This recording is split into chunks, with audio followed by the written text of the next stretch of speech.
झारखंड के 3 चरण में गोड्डा सीट पर भी इस बार चुनाव हो रहा है। जिस तरीके से हमने आपको गोड्डा की वो तस्वीर दिखाई, खासतौर पर फर्स्ट टाइम के जो वोटर है उनमें काफी ज्यादा उत्साह देखने को मिला। उनका कहना है कि पहले मतदान फिर जलपान, और यही नारे के साथ वो अपनी भागीदारी को सुनिश्चित करने आए हैं। राष्ट्र के विकास में अपनी भागीदारी को सुनिश्चित कर रहे हैं। ऐसे में गोड्डा लोकसभा सीट का क्या कुछ समीकरण है, क्या कुछ चुनावी माहौल है, इस बातचीत करने के लिए हमारे संवाददाता मोइजुद्दीन हमारे साथ बने हुए, उनका रुख करेंगे।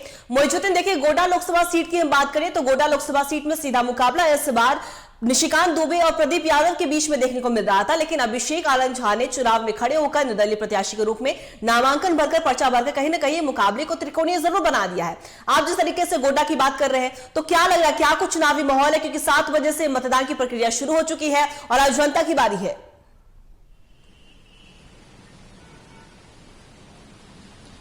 देखिए अंकिता, सबसे पहले अगर हम चुनावी प्रतिशत की बात कर लें तो सुबह सवेरे से जिस तरह से मतदाताओं ने अपने उत्साह दिखाया है, सुबह से कतारबद्ध होकर अपनी बारी का इंतजार किया है, और कहीं ना कहीं ये उत्साह इस बात को प्रमाणित कर रहा है कि गोड्डा की जनता एक बार फिर से बदलाव चाहती है और बेहतर नेतृत्वकर्ता का चयन करना चाहती है। सुबह से जिस तरह से लोग कतारबद्ध होकर के मतदान किया, ऐसे में इस मतदान प्रतिशत में कह सकते हैं कि प्रतिशत जो है वो फिलहाल ठीक ठाक चल रहा है। लेकिन संथाल की 3 सीटों पर जो चुनाव हो रहा है, जिसमें राजमहल, गोड्डा और दुमका शामिल है, ऐसे में राजमहल की बात कर ले तो राजमहल फिलहाल राज करता नजर आ रहा है, क्योंकि वोटिंग प्रतिशत सबसे ज्यादा राजमहल की है। राजमहल में अगर वोटिंग प्रतिशत की बात कर ले तो राजमहल में करीब 12.82 के आसपास वोटिंग प्रतिशत गई है।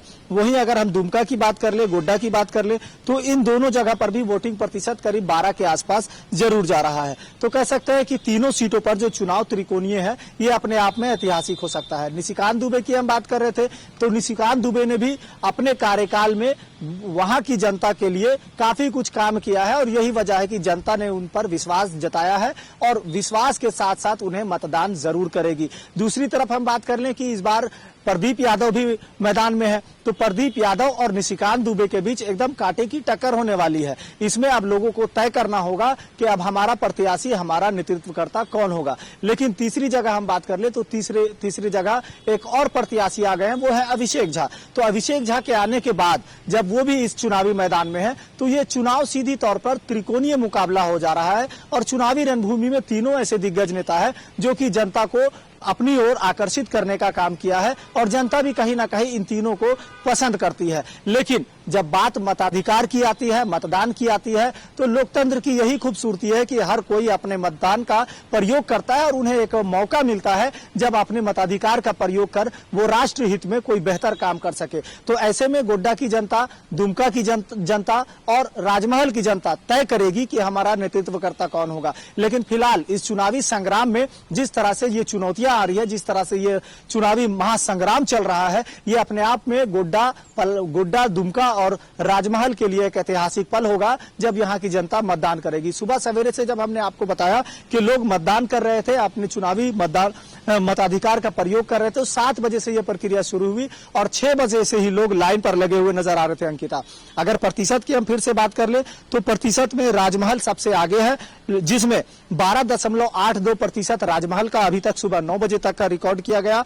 वहीं गोड्डा की बात कर ले तो 11.45% गोड्डा में रिकॉर्ड हुआ है। वहीं दुमका की बात कर ले तो दुमका में 12.31% मतदान सुबह 9 बजे तक हुई है। तो कह सकते हैं कि राजमहल फिलहाल वोटिंग प्रतिशत में सबसे आगे चल रही है। अब जैसे जैसे दिन गुजरता जा रहा है, दिन बढ़ता जा रहा है, दिन चढ़ता जा रहा है, लोगों का उत्साह और मतदाताओं की संख्या बढ़ती जा रही है। लेकिन हम पहली बार मतदाताओं की बात करें तो पहली बार जो मतदान करने यहाँ पर युवा आए थे, वो भी काफी उत्साहित दिख रहे थे। केवल युवा नहीं, बल्कि जो बुजुर्ग लोग हैं, बुजुर्ग तबके के लोग हैं, वो भी किसी तरह से मतदान करने पहुंच रहे थे, और सभी ने एक सुर में यही कहा है कि पहले मतदान फिर जलपान। यानी हर किसी को ये पता है कि हमारा मताधिकार देश के लिए और हमारे समाज के लिए, हमारे राज्य के लिए, हमारे राष्ट्र के लिए कितना कारगर साबित हो सकता है और कितनी इसकी महत्ता है। तो यही वजह है कि लोकतंत्र की खूबसूरती है, हर कोई अपने मताधिकार का महत्व जानता है, और हर कोई सुबह सवेरे से कतारबद्ध होकर के अपनी बारी का इंतजार कर रहा था। और जैसे ही मतदान की प्रक्रिया शुरू हुई, हर किसी ने अपने बारी का इस्तेमाल करते हुए मतदान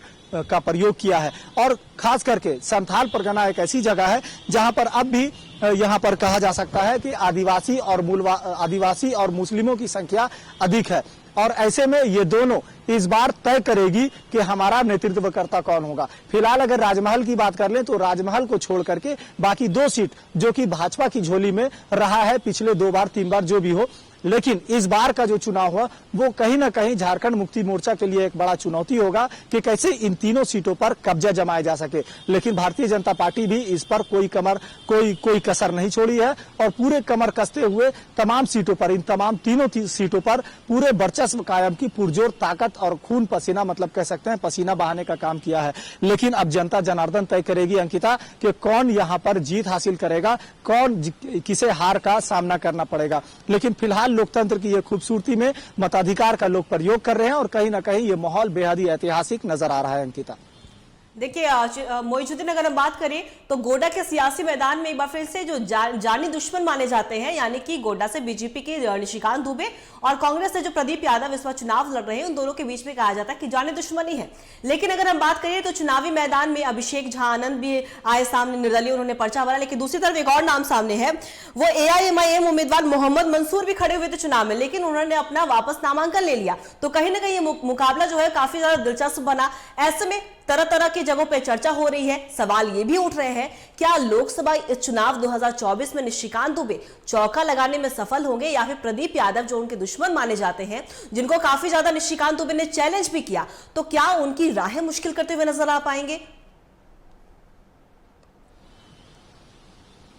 अंकिता देखिए, राहें मुश्किलें होंगी या आसान होंगी ये तो आने वाला समय बताएगा, लेकिन इस चुनावी संग्राम में कहीं ना कहीं लोग एक दूसरे से प्रतिस्पर्धा के इस जो सीजन होता है इसमें ना ही कोई दोस्त होता है ना ही कोई दुश्मन होता है। इस चौराहे पर हर कोई यही चाहता है कि ना कहू से दोस्ती ना कहू से बैर, बीच बाजार खड़ा कबीरा मांगे सबकी खैर, यानी कि हर किसी के खैर मांगते हुए प्रत्याशी अपने पक्ष में मतदान करने की अपील करता है और ये कहीं ना कहीं मुकाबला एक दूसरे से प्रतिस्पर्धा वाली हो जाती है, टक्कर वाली हो जाती है। यहाँ तक के दोनों तीनों प्रत्याशी जो है इनकी निष्ठा दांव पर लगी होती है। ऐसे में हर कोई यही चाहता है कि जीत हमारे पक्ष में हो, हमारा परचम लहराए। लेकिन यहाँ पर AIMIM की बात करें, ऑल इंडिया इत्तेहादुल मुस्लिमीन की पार्टी से अगर बात करें मंसूर की, तो वो भी यहाँ पर प्रत्याशी के तौर पर सामने आए थे। हालांकि उन्होंने अपना नाम तो वापस ले लिया, लेकिन कहीं ना कहीं जनता भी इस बात को भली भांति समझती है कि मतदान के समय में ऐसे कई तरह के वोट काटवा, जिसे भी कहते हैं लोग, कि वोट काटने भी लोग आ जाते हैं। तो कहीं ना कहीं इन तमाम चीजों से लोग बचना चाहते हैं और संथाल की जनता अब समझदार भी हो चुकी है, क्योंकि अब तक जिस तरह से उन्हें छलने का काम किया गया, ठगने का काम किया गया, तो संथाल की जनता अब यही चाहती है कि ऐसा नेतृत्वकर्ता हमारे बीच आए जो कि हमारी बुनियादी सुविधाओं को यहाँ पर समझे और यहाँ के क्षेत्रीय जो समस्याएं हैं इन तमाम चीजों को दूर करे। फिलहाल जो टक्कर है वो कहीं ना कहीं कांटे की टक्कर मानी जा रही है, क्योंकि सीधा मुकाबला प्रदीप यादव है, निशिकांत दुबे है और अभिषेक झा का नाम भी सामने है। तो ऐसे में जनता को तय कर पाना भले ही मुश्किल है, लेकिन एक एक कर ही समुद्र भरता है और एक एक मतदान जो है काफी वैल्यूएबल होगा और यही तय कर पाएगा कि संथाल का नेतृत्वकर्ता कौन होगा। अंकिता देखिए मोइजुद्दीन, अगर हम बात करें तो झारखंड के जो गोड्डा सीट है वो उसका अगर इतिहास के पन्नों पे भी नजर डाले, अब कहा जा रहा है कि अब वो बीजेपी का गढ़ बन गया है, बीजेपी का वहां पे दबदबा रहा। लेकिन थोड़ा इतिहास के पन्नों पर भी हम डाले नजर तो उसमें कांग्रेस का भी कभी दबदबा रहा करता था गोड्डा सीट पर, जहां लेकिन बीजेपी ने 8 बार बाजी मारी तो कांग्रेस कहा गया कि कांग्रेस ने 6 बार बाजी मारी। इस बार भी मुकाबला है, निशिकांत दुबे पर बड़ी चुनौती है, निशिकांत दुबे पर वो जिम्मेदारी भी है कि इस बार वो चौका लगा पाएंगे कि नहीं पाएंगे। तो लेकिन प्रदीप यादव की बात कर ले तो प्रदीप यादव की भी जो प्रतिष्ठा है वो दांव पर है, क्योंकि प्रदीप यादव 2 बार चुनाव में खड़े हुए, हालांकि उन्होंने JVM से टिकट पर चुनाव लड़ा, लेकिन उन्हें हार मिली निशिकांत दुबे के हाथ पर भी। तो कहीं ना कहीं ये प्रतिष्ठा भी उनकी दांव पर है। तो क्या लग रहा है, क्या वो अपनी प्रतिष्ठा को, कांग्रेस की प्रतिष्ठा को बचा पाने में सफल हो पाएंगे? कि देखिए जनता की बारी है, जनता जाहिर सी बात है जनता जनार्दन होती है और जनता के मुद्दे जो होते हैं वो काफी ज्यादा अहम होते हैं। उन्हीं मुद्दे पे प्रत्याशी जो है वो अपना वोट मांगने जाते हैं। तो क्या लग रहा है, क्या कांग्रेस के उम्मीदवार जो प्रदीप यादव खड़े हुए, क्या मुद्दे पे मुखर हो पाएंगे, मुद्दे के ऊपर, जनता के मुद्दों पर खड़े हो पाएंगे इस बार? बिल्कुल अंकिता, आपके सवाल बिल्कुल जायज हैं, लेकिन सबसे पहले ये बता दें कि कौन से प्रत्याशी, कौन से राजनीतिक दल, कौन कमजोर होंगे, कौन मजबूत होंगे, ये तो आने वाला समय बताएगा। लेकिन दबदबा किसका है, भारतीय जनता पार्टी का हो या झारखंड मुक्ति मोर्चा को हो या कांग्रेस का हो, परचम किसने लहराया ये मायने नहीं रखता है, हम कहां से आ रहे हैं ये मायने नहीं रखता है, हमें कहां जाना है ये मायने रखता है। क्योंकि झारखंड में हमेशा से बदलाव को ही यहाँ पर लोगों ने माना है और हमेशा से बदलाव होते रहा है। चाहे सरकार की बात करें, सियासी पार्टियों की बात करें या फिर प्रत्याशियों की बात करें, तो हर बार प्रत्याशी बदलते जाते हैं, मुद्दे वही रहते हैं, लेकिन जो समस्याएं, जो मुद्दे झारखंड के हैं वो कहीं ना कहीं गौण हो जाते हैं। लोग बड़े बड़े दावे तो करते हैं, प्रत्याशी दावे तो करते हैं, जनता से अपने पक्ष में वोट की, मतदान की अपील तो करते हैं, लेकिन कहीं ना कहीं जो मूलभूत सुविधाएं हैं, जो जनता के मुद्दे हैं, वो कहीं ना कहीं ठंडे वस्ते में चली जाती है। लेकिन इस बार जिस तरह से निशिकांत दुबे ने अपना पैठ बनाया है क्षेत्र में, वहीं आपको अभिषेक झा भी मैदान में है, वो भी उन्होंने अपनी पहचान बनाई है।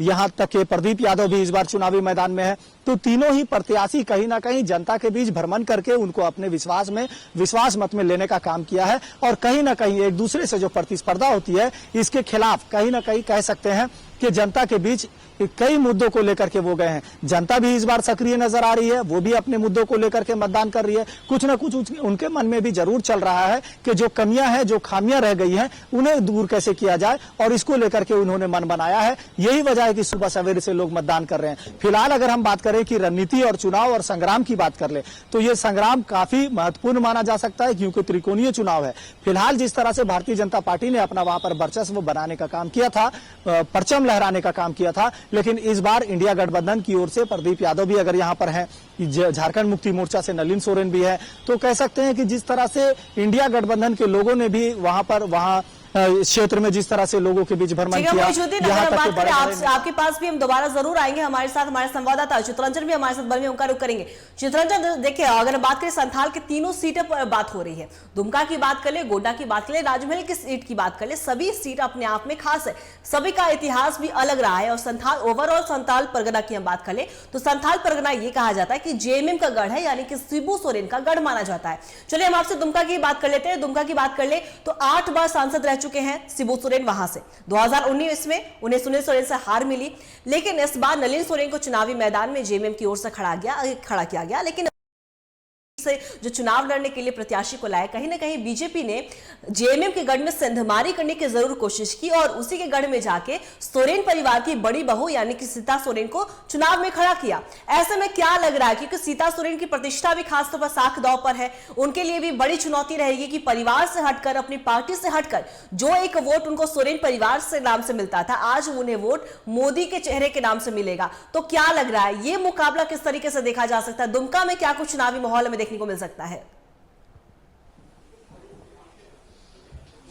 बिल्कुल, देखिए अंकिता, अगर आपने संथाल का जिक्र किया तो संथाल निश्चित तौर पर जेएमएम का गढ़ माना जाता है, लेकिन 2019 में ही संथाल के दुमका सीट में जो जेएमएम की जो गढ़ थी, उस गढ़ के किले को बीजेपी ने भेज दिया था। बीजेपी के उम्मीदवार जो है वहां से चुनाव जीते थे, लेकिन वो उसी को रिपीट करना बीजेपी के लिए काफी मुश्किल हो सकती है, क्योंकि जेएमएम का जो गढ़ है, जो घर है, कहा जाए तो दुमका घर है। ऐसे में दुमका जेएमएम को अपने घर पे लगातार 2 बार शिकस्त कर पाना बड़ी मुश्किल वाली बात है। और यही कारण है कि बीजेपी ने अपना जो कैंडिडेट्स है वो उसको अंतिम समय में बदला, क्योंकि इससे पहले बीजेपी ने अपना प्रत्याशी घोषित कर दिया था, लेकिन सीता सोरेन के पार्टी में शामिल होने के बाद जो है बीजेपी ने अपना उम्मीदवार बदला और सीता सोरेन जो जेएमएम परिवार की पहली बहू है, उसको उन्होंने अपना उम्मीदवार बनाया। तो देखिए, एक बड़ा राजनीतिक उलटफेर करने की कोशिश है संथाल फतह करने की कोशिश बीजेपी के तरफ से। यही एक बड़ा कारण है कि बीजेपी में शामिल जो है सीता सोरेन को कराया गया, क्योंकि लंबे समय से सीता सोरेन पार्टी से पूर्व मुख्यमंत्री हेमंत सोरेन से नाराज चल रही थी। और हाल के दिनों में जब सत्ता मुख्यमंत्री चेहरा बदला गया, कैबिनेट का विस्तार हुआ, जिसमें कई नए लोगों को भी जगह दी गई, जब उसमें सीता सोरेन को जगह नहीं दी गई, तब उसकी नाराजगी और मुखर होकर सामने आने लगी। और जब उन्होंने पार्टी का दामन छोड़ा, तब पार्टी पर कई गंभीर आरोप भी लगाए, खासकर दुर्गा सोरेन की मौत का भी मामला उन्होंने उठाया। तो देखिए, यह सिर्फ राजनीतिक जो है सेंधमारी के लिए नहीं, बल्कि ये राजनीतिक कहा जाए तो फ्यूचर भी, भविष्य भी तय करेगी सीता सोरेन के लिए। और देखिए, उस सीट पर दुमका ऐसी सीट है जहां पर बहुत कई लोगों का जो है राजनीतिक भविष्य भी तय करेगा कि राजनीतिक भविष्य किनका क्या होगा। अगर सीता सोरेन वहां से चुनाव हारती तो उनका जो पॉलिटिकल ग्राफ है वो गिरेगा, लेकिन वहीं अगर वो चुनाव जीत जाती हैं तो संथाल के क्षेत्र में बीजेपी के पास एक बड़ा चेहरा जो है वो रहेगा, वो नॉन चेहरा होगा, वो जेएमएम सोरेन परिवार की बहू जो है वो चेहरा बनाने की कोशिश की जाएगी संथाल के क्षेत्र में। तो यही कारण है कि संथाल के क्षेत्र में राजनीतिक दांव जो है वो खेल रही है बीजेपी। वहीं इस राजनीतिक दांव में बीजेपी सक्सेस ना हो, इसको लेकर कल्पना सोरेन लगातार जो है संथाल के क्षेत्र में बने हुए, ताकि उनको संथाल में एक बार फिर बैकफुट पर बीजेपी है जो है वो चला जाए, इसकी कोशिश कल्पना सोरेन लगातार कर रही है। यही कारण है कि संथाल के क्षेत्र में लगातार कल्पना सोरेन बनी हुई है। जी अंकिता। बिल्कुल चित्रंजन, दुमका की हमने बात की और आपने बिल्कुल सही कहा कि सभी की आपने सीता सोरेन की बात करी, उनके अभी जो भविष्य है, उनके जो राजनीतिक ग्राफ है उस पर भी सबकी नजर टिकी रहेगी। हालांकि वो तो 4 जून की बात होगी जब ईवीएम का पिटारा खुलेगा और ईवीएम से ये तय हो जाएगा आखिर कौन जनता के दिल में बसा है, किसे जनता ने अपना सरताज चुना, किसे अपने जनता ने आग का तारा चुना। लेकिन राजमहल सीट की भी हम आपसे समीकरण जानना चाहेंगे चित्रंजन। देखिए राजमहल सीट भी अपने आप में खास है, खास इसलिए भी क्योंकि विजय हांसदा इस बार हैट्रिक लगाने के लिए तैयार है, तो दूसरी तरफ इस बार ताला मरांडी जो कि लोकसभा चुनाव में पहली बार खड़े हुए हैं, उनके लिए भी चुनौती है। लेकिन इस बार जो मुकाबला जो है वो जेएमएम के लिए काफी ज्यादा टक्कर वाली होने वाली है। वो इसलिए वो नाम है लोबिन हेम्ब्रम की वजह से। लोबिन हेम्ब्रम एक ऐसे नेता जो इतने मुखर होकर वो अपनी पार्टी जो गतिविधियां होती है, उनकी नीतियां जो होती हैं अपनी पार्टी की, उन्हीं के खिलाफ वो बोलते हुए नजर आते हैं। चाहे वो बेरोजगारी की बात हो, सरना धर्म कोड की बात कर ले या फिर कोई भी मुद्दे की बात कर ले, अगर उन्हें नीति अच्छी नहीं लगती वो मुखर होते हुए बोलते नजर आते हैं। कद्दावर नेता है जेएमएम के। हालांकि जेएमएम से पार्टी से उन्हें निष्कासित कर दिया गया क्योंकि उन्होंने पार्टी के विरुद्ध जाकर चुनाव लड़ने की घोषणा कर दी। लेकिन इस बार चुनाव जो है वो त्रिकोणीय नजर आ रहा है। क्या लग रहा है, क्योंकि एक कद्दावर नेता लोबिन हेम्ब्रम इस बार चुनावी मैदान में, उनका कैडर अपना एक अलग है, तो वो क्या कैडर जेएमएम पर भारी पड़ सकता है? बिल्कुल, देखिए राजमहल में जो है त्रिकोणीय श्रृंखला जो है वो देखने को मिल रही लगातार। अगर राजमहल की बात की जाए तो लोबिन हेम्ब्रम एक बड़ा फैक्टर वहां से है जो है वो राजमहल की सीट पर बनाए हुए। देखिए लोबिन हेम्ब्रम के जो मुद्दे हैं वो जेएमएम के ही मुद्दे हैं, क्योंकि जेएमएम जो है 1932 आधारित स्थानीय नीति की बात करती है, यहाँ की लोकलिटी की बात करती है। वही मुद्दों को साथ लेकर जो है लोबिन हेम्ब्रम भी चुनावी मैदान पर उतरे हैं और लगातार अपनी चुनावी सभाओं में, चुनावी मैदानों में अगर बात की जाए तो लगातार लोबिन हेम्ब्रम जो है वो जो वहां के सांसद है, जेएमएम के जो सांसद है विजय हांसदा, उनके खिलाफ उन्होंने मोर्चा खोल रखा है और लगातार उनकी नाकामियों को वो जन जन तक जो है अपनी सभाओं में डोर टू डोर जब कैंपेनिंग कर रहे उसमें लगातार इस बात का जिक्र किया है। तो देखिए जो जेएमएम को जो नुकसान हुआ, स्टीफन जो लोबिन हेम्ब्रम है उनसे ही उनको जेएमएम को भारी नुकसान हो सकता है। लेकिन इस बार सिर्फ अगर विजय हांसदा की बात की जाए तो विजय हांसदा सिर्फ जेएमएम के ही नेता नहीं, उनके अगर पिताजी की बात की जाए या फिर उनकी ही बात की जाए तो विजय हांसदा कांग्रेस में भी उनकी पकड़ मजबूत रही है और कांग्रेस का दामन छोड़ के उन्होंने 2019 से पहले जेएमएम का दामन थामा है। तो इस बार जब मजबूती के साथ इंडिया गठबंधन इस बार चुनावी मैदान पर है और इस बार आपने देखा होगा कि चुनावी सभाओं में भी जितनी ताकत जेएमएम अपने कैंडिडेट्स के लिए लगा रही थी उतनी ही ताकत कांग्रेस भी जेएमएम कैंडिडेट्स या इंडिया गठबंधन के कैंडिडेट्स के लिए लगा रही थी। तो विजय हांसदा के पक्ष में ये फैक्टर ज्यादा दिख रहा है। लेकिन लोबिन हेम्ब्रम जिस तरीके से विजय हांसदा के खिलाफ मोर्चा खोल रखा है, कहीं ना कहीं विजय हांसदा के लिए मुश्किलें वो खड़े करते नजर आ रहे हैं। अंकिता। बिल्कुल चित्रंजन, आपने बिल्कुल सही कहा और हम आपसे और भी बातें जुड़ेंगे, लेकिन इसके